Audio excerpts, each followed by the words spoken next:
ভারতীয় আকাশ প্রতিরক্ষার ইতিহাসে এক দীর্ঘ এবং গৌরবময় অধ্যায়ের অবসান ঘটতে যাচ্ছে। ৬২ বছর ধরে ভারতীয় আকাশ পাহারা দেয়া মিগ-21 যুদ্ধবিমান এবার স্থায়ীভাবে অবসরে যাচ্ছে। সময়ের দাবি, প্রযুক্তির অগ্রগতি এবং নিরাপত্তাজনিত বিবেচনায় সোভিয়েত নির্মিত এই কিংবদন্তি যুদ্ধবিমানকে বিদায় জানানোর সিদ্ধান্ত নিয়েছে ভারতীয় বিমান বাহিনী।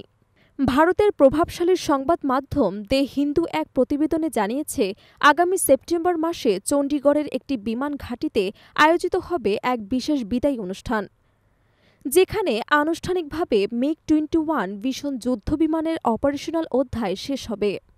বিষয়টি নিশ্চিত করেছেন ভারতের প্রতিরক্ষা মন্ত্রণালয়ের এক শীর্ষ কর্মকর্তা। ১৯৬৩ সালে সোভিয়েত ইউনিয়নের সহায়তায় ভারতীয় বিমান বাহিনীতে যুক্ত হয় মিগ-21।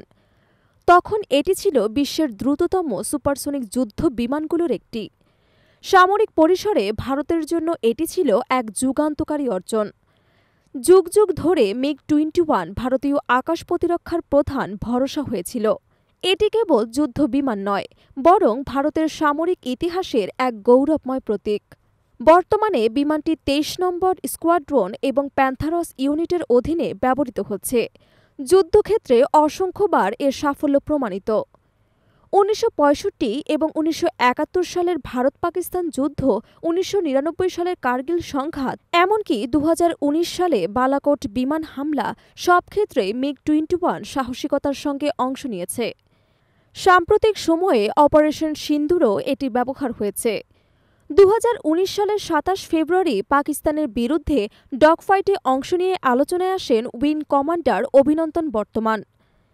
তিনি মিগ-21 ভিশন নিয়ে শত্রুর F-16 বিমানকে ধাওয়া করেন। এক পর্যায়ে তার বিমান গুলি করে ভূপাতিত করা হয় এবং তিনি পাকিস্তানে আটক হন।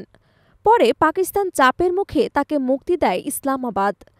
এই ঘটনা নতুন করে প্রমাণ করে মিগ-21 শুধু একটি যুদ্ধযন্ত্র নয়, বরং এক সাহসিকতার প্রতীক। যদিও মিগ-21 দীর্ঘদিন ধরে ভারতের আকাশ রক্ষা করেছে, তবে সময়ের সঙ্গে সঙ্গে এর প্রযুক্তিগত সীমাবদ্ধতা সামনে আসে। গত এক দশকে একাধিক দুর্ঘটনার শিকার হয়েছে এই বিমান, যার ফলে বহু অভিজ্ঞ পাইলট প্রাণ হারিয়েছেন। এর জেরে জনমনে উদ্বেগ এবং নিরাপত্তা প্রশ্ন উঠেছে। বিমানটির পুরনো যন্ত্রাংশ এবং প্রযুক্তিগত সীমাবদ্ধতার কারণে একে ফ্লাইং কফিন বলেও আখ্যায়িত করা হয়েছে। এই বাস্তবতায় ভারতীয় সরকার মিগ-21 এর স্থলে ধাপে ধাপে দেশীয় প্রযুক্তিতে তৈরি হালকা যুদ্ধবিমান তেজস MK-1A চালুর সিদ্ধান্ত নিয়েছে। এই প্রক্রিয়া ইতোমধ্যে শুরু হয়ে গেছে। হিন্দুস্তান অ্যারোনটিক্স লিমিটেড নির্মিত তেজস প্রযুক্তিগতভাবে উন্নত, কার্যক্ষম এবং ভারতীয় প্রতিরক্ষা শিল্পে স্বনির্ভরতার প্রতীক হিসেবে দেখা হচ্ছে।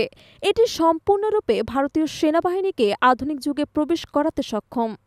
মিগ-21 এর অবসান শুধুই এক প্রযুক্তিগত ট্রানজিশন নয়, বরং এটি ভারতীয় প্রতিরক্ষার ইতিহাসে এক আবেগঘন এবং সম্মানজনক সমাপ্তি। যদিও দুর্ঘটনার কারণে সমালোচনার মুখে পড়েছিল এই বিমান, তবে সামরিক বিশেষজ্ঞরা মনে করেন এটি ভারতের জন্য এক গৌরবময় অধ্যায়।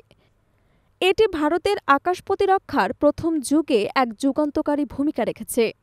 বিশেষজ্ঞদের মতে মিগ-21 শুধুমাত্র একটি যুদ্ধবিমান ছিল না, বরং ভারতের আত্মবিশ্বাস এবং সামরিক কৌশলের প্রথম ধাপ। এর মাধ্যমে ভারতীয় বিমান বাহিনী দীর্ঘ সময় ধরে কম খরচে কার্যকরভাবে আকাশ প্রতিরক্ষা নিশ্চিত করেছেন। এটি ভারতীয় পাইলটদের অনেকেই প্রথম সুপারসনিক ফ্লাইটের অভিজ্ঞতা দিয়েছেন। আগামী সেপ্টেম্বরে যখন মিগ-21 শেষবারের মতো আকাশে উড়বে, তখন সেটি শুধু বিদায়ের প্রতীক হবে না, বরং তা হবে এক নতুন সম্ভাবনার সূচনা। তেজস, রাফায়েল এবং ভবিষ্যতের উন্নত যুদ্ধবিমান দিয়ে ভারত তার আকাশ আরও দৃঢ়ভাবে রক্ষা করতে প্রস্তুত। ভারতের সামরিক ইতিহাসে মিগ-21 থাকবে একটি চিরস্মরণীয় নাম। এটি একটি যুদ্ধযন্ত্রের বেশি, এটি এক যুগের গল্প, এক দেশের সাহসিকতার অধ্যায় এবং ভবিষ্যতের জন্য একরকম প্রেরণা। এক সময়ের আকাশ জয়ের প্রতীক মিগ-21 আজ গর্বের সঙ্গে বিদায় নিচ্ছে, রেখে যাচ্ছে ইতিহাসের পাতায় অবিস্মরণীয় স্মৃতি।